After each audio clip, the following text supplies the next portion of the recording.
Olá, gente querida, gente amada, gente maravilhosa. Mais uma vez nós estamos aqui para estar tentando pensar e criar novas formas de fazer filosofia nesses tempos diferentes, tempos de adotar uma nova postura, um novo modo de ser, de a gente estar no mundo. E junto a isso, acoplar os saberes filosóficos a partir de uma tradição que nos foi dada. Pessoal, esse conteúdo é sempre para todo mundo, tá? Esse conteúdo é para o meu aluno de seropédica, esse conteúdo é para o meu futuro aluno, esse conteúdo é para a história, esse conteúdo é para a gente estar no meio. Como eu estava falando com os meus alunos alguns anos passados, a gente está no olho do furacão, tá tudo acontecendo. Na verdade, eu estava errada. Na verdade, eu estava sentindo os primeiros tremores, os primeiros movimentos. Agora a coisa tá mais séria. Agora sim a gente está no meio do furacão, porque tá tudo se modificando. Os modos de ser, as relações, a questão da gente se adaptar a essa nova realidade. Talvez a gente chegue realmente a um modo de vida mais simples, porque a gente está dentro de casa. Dentro de casa a gente vai precisar botar a melhor roupa. Quando a gente está dentro de casa, a gente precisa estar com o nosso melhor cabelo. A gente precisa estar formado, cheio, coberto de joias. Vocês sabem que eu amo a biju, né? E se vocês perceberem, do primeiro vídeo pra cá, ó, já não tenho mais brincos, já não tenho mais cordão, só tô com a minha pulseirinha, que é meu xodó, que eu durmo e acordo com ela. Tirando isso, eu não uso mais nada. E isso acontece não só comigo, acontece com vocês, isso acontece com muita gente. Por quê? Porque agora nós estamos preocupados em sobreviver. Ai, não tô nem aí pra esse negócio de pandeirinha, não. Isso não vai me matar, não. Eu não sei ficar dentro de casa, não. Tu começa a ver o número de mortes aumentar, tu começa a ouvir o que tá acontecendo lá no Equador, pra tu ver se tu não vai querer ficar dentro de casa quietinho lá na tua. Começa a lavar a mão direto, começa a escovar os dentes com mais frequência, banha 4, 5 banhos por dia, você começa a se preocupar com o uso de energia, você começa a se preocupar com o que você come, ou seja, você começa a se ocupar da sua própria sobrevivência, porque é isso que nós estamos fazendo hoje. Hoje é dia 9 de abril de 2020, na Espanha é madrugada, né? Na Europa já é alta madrugada, né?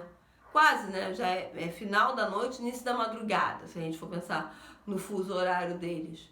Vocês acham que de tanta gente morrer, na quantidade que eles viram morrer, vocês acham que eles estão preocupados quando é que eles vão voltar a trabalhar? Quando a nossa vida ela é posta a risco, todas as questões, até mesmo da fome, ela se torna uma questão. Olha, eu tô tocando um negócio muito sensível, hein? Você secundária diante da preservação da sua própria existência. Se você vai ter dinheiro para pagar a conta, você está preocupado em se manter vivo. Você vai querer comer para você ficar vivo. Você não vai se preocupar em assistir a live do artista, a resenha, até essa aula aqui de filosofia. Quando a sua vida é posta em risco, você está aberto a outras questões. E é instintiva. Porque o ser humano, por mais que a gente esteja, né, nesse... Agora nem sei como é que tá essa onda de suicídio, mas até, né, antes da pandemia, né, a gente estava vivendo um alto índice de suicídio, muitas pessoas cometendo, né, esse ato sobre a sua própria vida, na tentativa de anular a sua existência.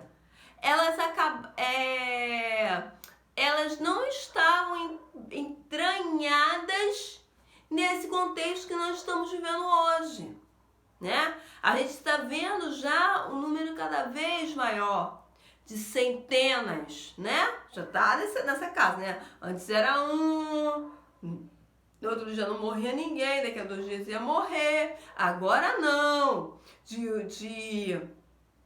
um dia para o outro, tá morrendo centenas de pessoas de coronavírus. Mas muita gente também tá passando pela doença e tá sobrevivendo também.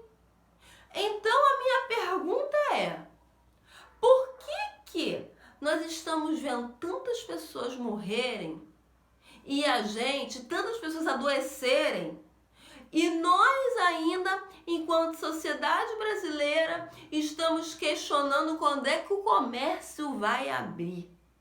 Por que eu tô colocando isso pra vocês? Gente, eu não tenho nada contra se vai abrir, se vai fechar. Eu não sou especialista, eu não sou médica, eu não sou infectologista. O que eu sei a única coisa que eu sei, que quando a gente tá vivendo dentro de uma onda viral, se você tiver no meio de muita gente, o vírus se expande. É a única coisa que eu sei. Então eu acho que realmente ficar cada um e em pouca quantidade dentro das suas casas é a melhor coisa a se fazer para evitar a doença. Agora, se o comércio vai ficar aberto, vai ficar fechado, aí eu não sei o que a gente pode fazer. Eu só sei que eu estou vendo, enquanto estudante de filosofia, o mundo se modificar. Olha, hoje já comprei o ovo de Páscoa do meu filho pela internet. Comprei pelo WhatsApp, na verdade. Liguei para a loja, que a gente gosta de comprar o chocolate. Ao invés de ir lá comprar, eu liguei para a loja, consegui o WhatsApp. Graças a Deus, que eu tô morrendo de medo de sair para a rua, confesso, porque a coisa é grave. Eu sei a gravidade de uma infecção, a coisa é muito séria. E eu sei que os hospitais também estão lotados, então, tanto particular quanto público, você não tem para onde fugir.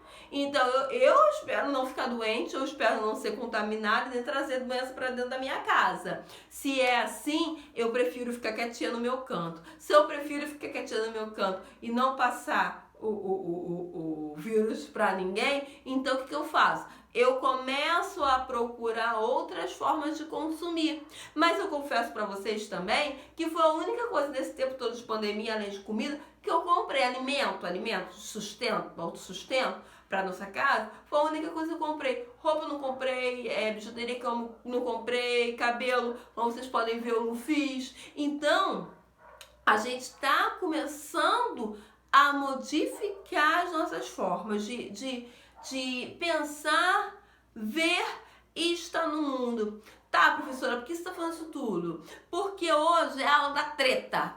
Hoje é a aula que, quando eu entro em sala de aula no início do ano, o aluno não me conhece, ele fica muito pé da vida comigo.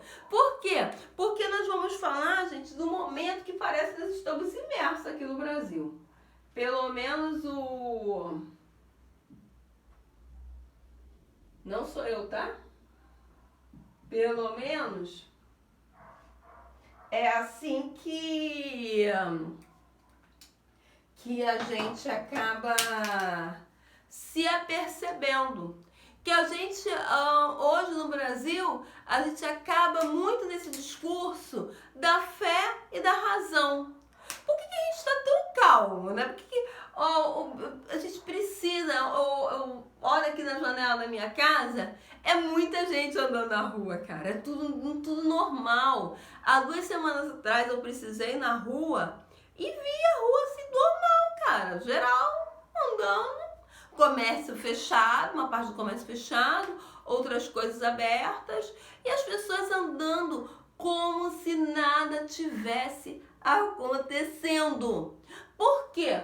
Porque a pessoa tem a crença. Primeiro, né? Isso nunca vai acontecer comigo. É a primeira crença, né? A segunda crença. Isso aí é uma coisa inventada. Hoje, então, aqui no Brasil, gente, é muito louco. Como é que tava? Não, negócio. Não, isso é uma conspiração. Entendeu? Isso é uma coisa inventada. Não tá muito assim, não. Estão vendendo a ideia. Gente, Como é que o mundo está vendendo uma ideia? Como é que o mundo está vendendo uma noção? Como é que o mundo está vendendo uma concepção? Aqui no Brasil, só aqui no Brasil que a gente vê as pessoas falando, ah, o comércio vai ficar aberto ou o comércio vai ficar fechado. Aqui que as pessoas estão vendo isso. Se vocês entrarem no Instagram lá da Vogue, do Marc Jacobs, dessas grandes marcas, você vai ver os caras tudo fazendo coisa do máscara, tudo tentando pensar ali esse novo modo de vida que a gente está imerso. Então a gente está acreditando sem suspender, ou seja, anulando, né? Os próprios juízos de que vai estar tudo bem, que vai estar tudo legal e que vai dar tudo certo. E que a gente vai passar, e que isso é uma coisa inventada, as pessoas não estão pensando, as pessoas não estão raciocinando. Tá bom, Patrícia, você já falou isso, o que você está falando agora? E da onde que você, como é que você vai falar isso agora? Isso que a gente está querendo saber. Eu tô querendo falar com vocês de um momento filosófico em que houve o contato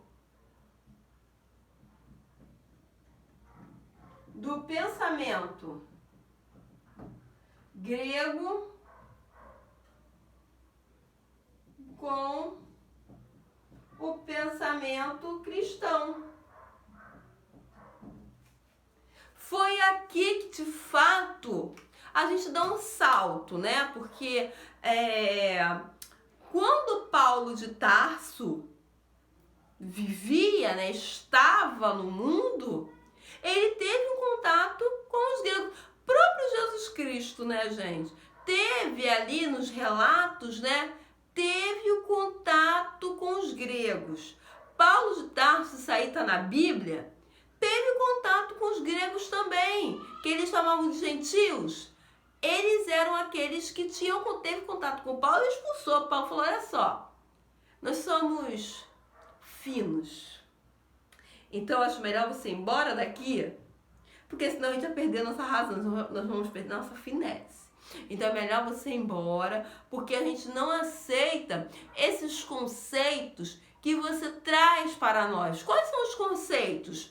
Da ideia do pecado original, a ideia que Deus criou o mundo em 7 dias, tudo isso que o pensamento cristão e que já está ancorado em nós, que tá tão impresso em nós que fica até difícil da gente pensar de uma outra forma, como a gente vê muita resistência em sala de aula, e não sala de aula, as pessoas mesmo, né, no seu convívio ali, tem muita dificuldade de pensar e ver, né, essa concepção de que existe uma nova possibilidade de invenção do mundo. Porque para os gregos, o mundo já estava aqui. O que os filósofos começaram a pensar é de que forma que esse mundo começa a ser organizado. Como é que se dá isso? Como é que se dá conta disso? Como é que isso é formado e qual é a base, o elemento fundamental de todas as coisas? A arqué. E que lá em Parmênides, nós vimos também na aula anterior, que isso se dá o quê? A partir do quê? Da própria oposição de todas as coisas. Se é assim, toda essa concepção cristã, ela cai por terra.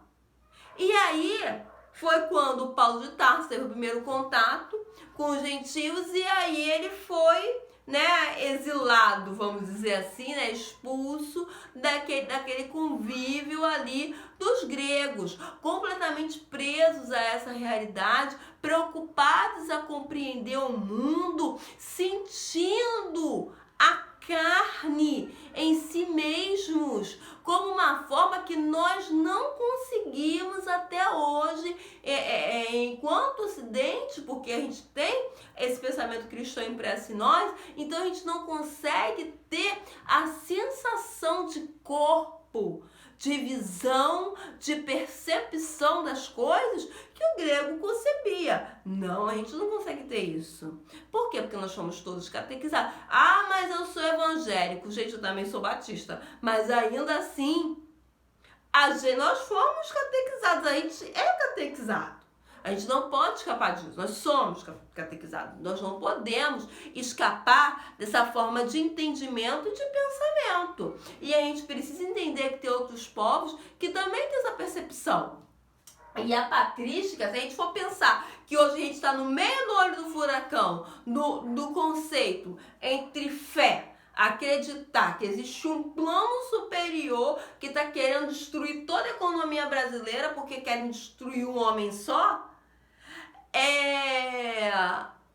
existia ali também uma tentativa de cada vez mais ancorar e dominar as pessoas a partir dos elementos, que de um lado eram os elementos filosóficos greco-romanos, porque nesse momento aqui da patrística a gente está vivendo, na verdade, já a decadência do Império Romano, que teve um contato muito forte ali com os gregos, se incorporaram muito do pensamento grego e criaram ali uma forma de pensamento com um pensamento cristão e crescente que na época era extremamente sedutor, porque você vivia ali sozinho, a partir de você mesmo, não tem ninguém para cuidar de você, é você tomando conta de você, do seu corpo, da sua existência.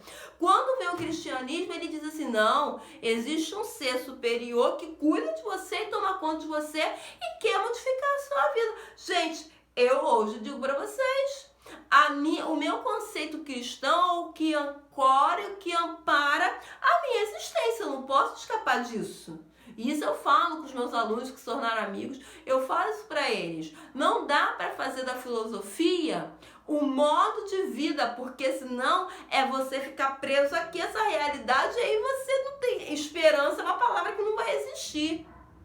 Deus também não vai poder existir. São determinados conceitos e critérios que são muito perigosos de nós tentarmos viver sozinho. A partir dessa concepção, aqui a gente tem o contato, como eu falei, dos gregos com os cristãos. Mas aí, gente, não vai ficar assim, não vai ser uma tensão. Grego do lado,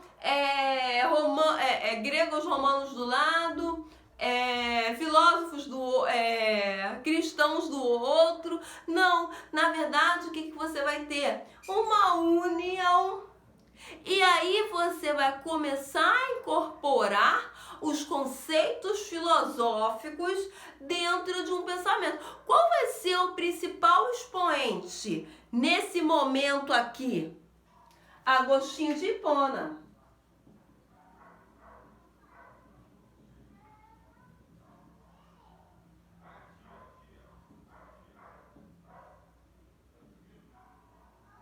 Ao contrário que muitos dizem, Agostinho, ele era um homem de uma classe, sim, dominante, ele não era um pobre. Gente, nunca vai diferença. Hoje dá, né, pra gente ser pobre, a gente conseguir ali galgar, subir alguns degraus e ser, né, ter um renome dentro do pensamento. Naquela época era impossível, né? Eu já vi falarem assim, Agostinho era um pobre que veio e sua mãe Mônica, uma simples dona de casa, era uma simples dona de casa, tipo classe média, né, gente? Vamos lá, né? E aí ele tinha condição de se apropriar de pensamento, porque se não fosse assim, gente, vocês acham que ele estava preocupado com o pensamento? Ele, como eu estava falando com vocês, ele estava preocupado em quê? Em comer, em sobreviver. Porque quando a gente não tem essa preocupação com a sobrevivência, aí você tem a preocupação com a razão. Quando falta o recurso da sua sobrevivência, você desce o degrau. E aí você procura o quê? Viver daquilo que promove a sua permanência do mundo, que é o quê? O alimento. Então não dá para dizer que Agostinho de Hipona era um pobre. Ele era, assim, de origem africana até, era uma família originária africana. E ele começa a fazer a fusão do pensamento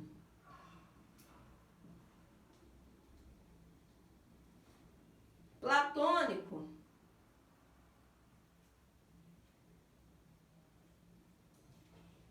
ao cristianismo.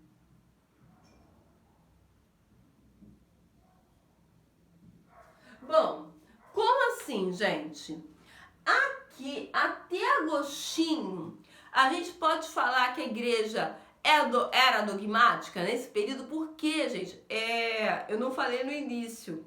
Aqui a gente está falando de Idade Média.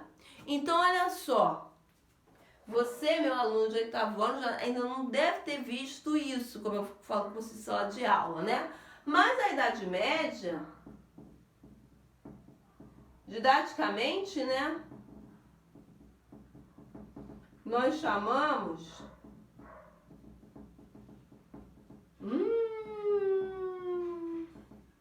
de idade do quê? Das trevas. Foi aqui nesse momento que teve uma epidemia, uma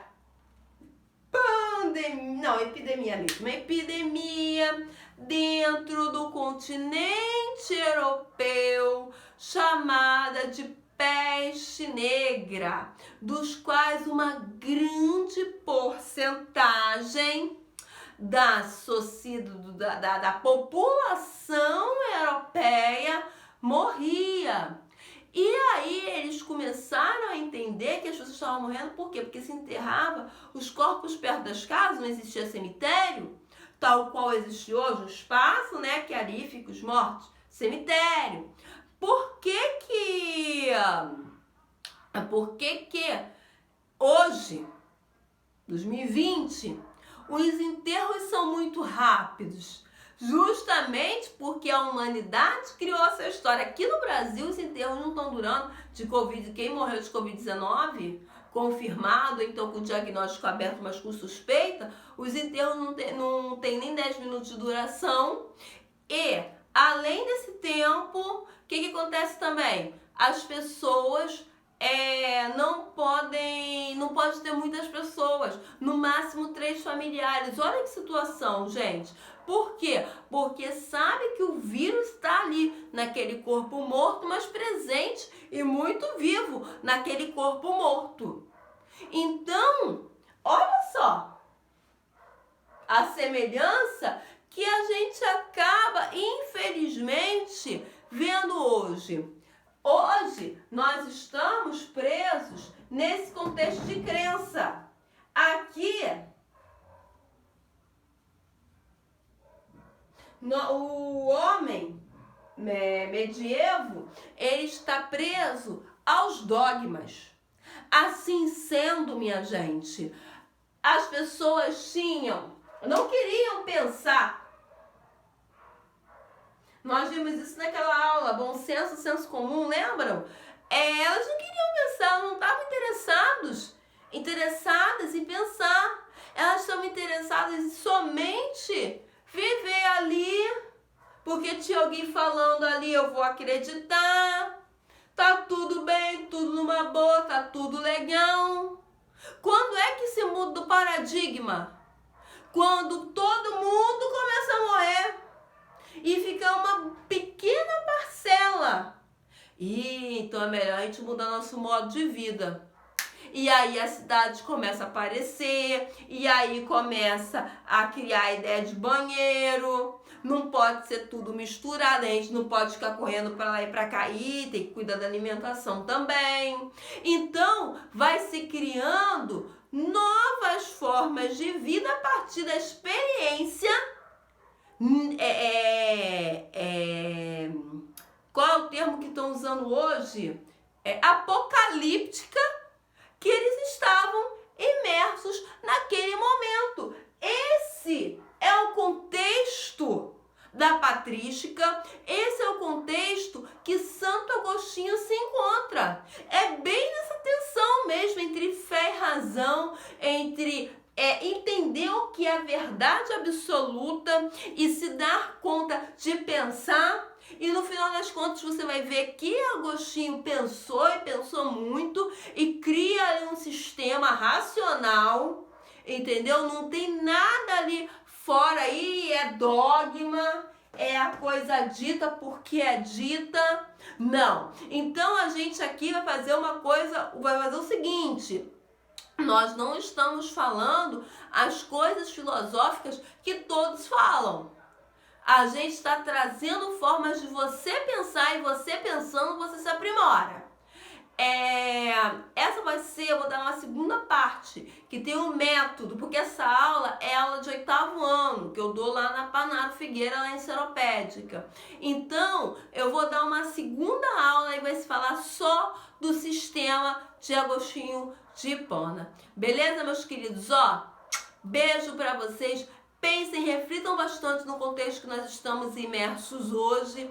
A coisa tá difícil, a coisa tá complicada. Nós estamos nesse contexto, sim, de pensar os dogmas, a verdade que está estabelecida. A gente não está questionando muito, é por isso a gente está indo para a rua, por isso que a gente está fazendo o que não deve fazer. Nós precisamos sobreviver, nós precisamos manter essa população viva, linda, maravilhosa, para quando tudo se acabar, quando a curva baixar e o vírus parar de disseminar e perder força, no meio da gente, a gente poder voltar à vida normal, que é o que mais a gente espera, né? Por mais que o paradigma tenha mudado, a gente quer que ele permaneça no modo que está, não é isso, gente linda? Ó, amanhã é quinta-feira, então amanhã dá tempo. Vou dar mais uma aula. A aula de amanhã, aliás, próximo vídeo, né? Vai ser Agostinho, sistema agostiniano.